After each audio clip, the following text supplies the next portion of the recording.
hora que você começar a entender Jesus, eu falei que o teu coração está assim. E que se o Luiz Antônio passar por você e não te cumprimentar, quando você tiver com o coração assim, você vai dizer que o negão está soberbo. Você vai dizer que o negão está lidando com outro que tem dinheiro, e porque você não tem dinheiro, o negão te trata dessa maneira. Agora, quando o teu coração estiver quebrantado, você não vai se importar se estão amando você ou não. Você vai se importar é que você ame cada vez mais. E não vai fazer diferença se alguém te ama ou não. O que vai importar para você é que você tem que amar alguém. E dentro de você já começa, você já deixa de ser um homem natural e você é um homem espiritual. O homem espiritual é esse. Ele está se importando com a mensagem que vem de Deus para ele e de ele levar adiante essa mensagem. O homem natural não. Está preocupado com o que a humanidade vai fazer com ele e o que vai promover para ele. O que você é? Você é natural ou espiritual? Não estou falando de religião. Entenda bem. Você é natural ou é espiritual? O que você é? Você tem que se definir. Não por religião, mas por ensinamento de Deus. Você tem que se definir. Não, eu sou espiritual. Então, se eu sou espiritual, eu tenho que amar. Não, eu sou natural, eu tenho que ser amado. Está difícil, entender? Está fácil a mensagem? Tudo isso é para que você possa lutar. Para que você possa lutar. Porque quando você começa a sentir que você tem importância e que a tua alma tem valor, não é qualquer lugar que vai estar bom para você. Não, tem que ser o melhor lugar. Tem que ser a melhor companhia. Tem que ser o melhor para você. A Fernanda não é soberba, querer o melhor, estado não é melhor, não. Deus diz que Ele quer o melhor para nós. Nós tendo o melhor e tendo o coração mudado, transformado, nós vamos promover o bem na vida de todo aquele que precisar. Eu digo para você que o meu trabalho é esse, porque a droga promovia um prazer na minha vida. A droga promovia o bem-estar. Eu tinha prazer quando usava a droga. Eu me sentia bem. Eu me sentia bem. Existiam momentos quando eu usava drogas que era o ápice da coisa.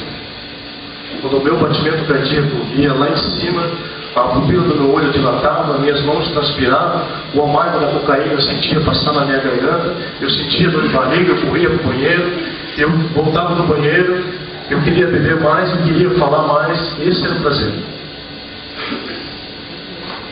Só que hoje, eu quero que você tenha assim que eu fui chamado de todas as coisas. Por exemplo, eu fui chamado de maconheiro quando não era na época da maconha.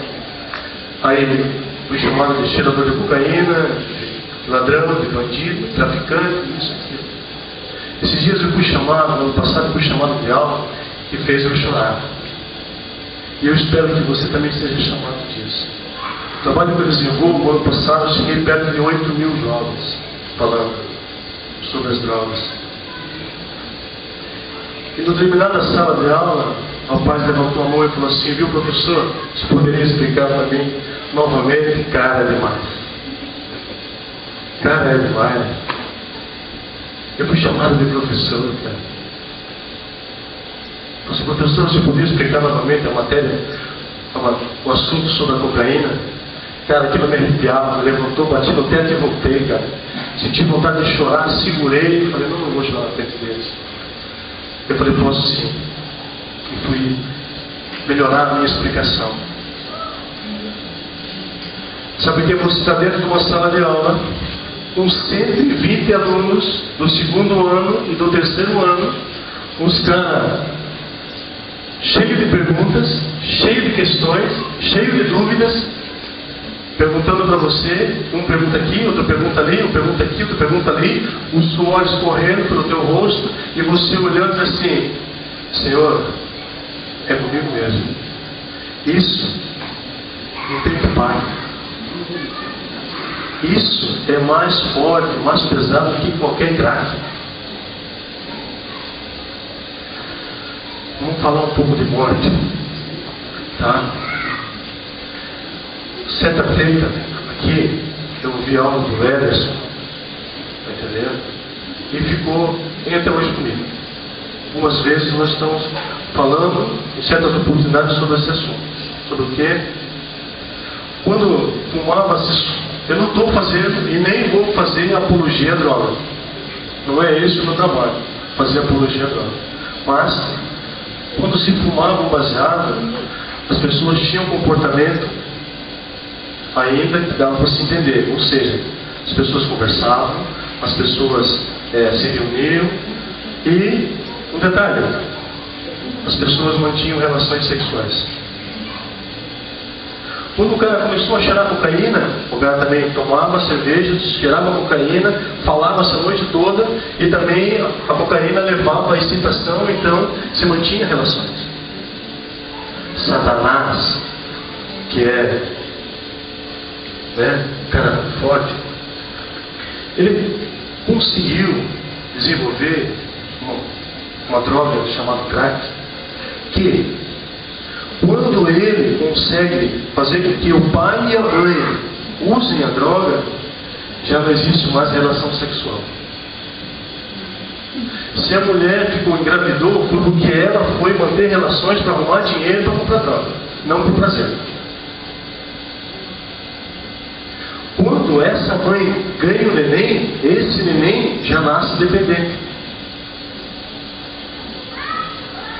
Você está entendendo quantas gerações ele está matando? E você vai fazer o quê? Vai continuar não querendo encarar ele? Você está entendendo que a tua geração está indo embora, cara? Quantos já morreram e nem a semente deixaram? E se deixaram uma semente, já deixaram uma semente podre. Mas já deixaram uma semente contaminada. Uma grande praga, uma grande doença, uma grande mazela na humanidade, em 1800, na década de 80, na década de 90, surgiu quem? Surgiu o HIV, o vírus HIV, a doença manifestada AIDS. Certo, Luiz?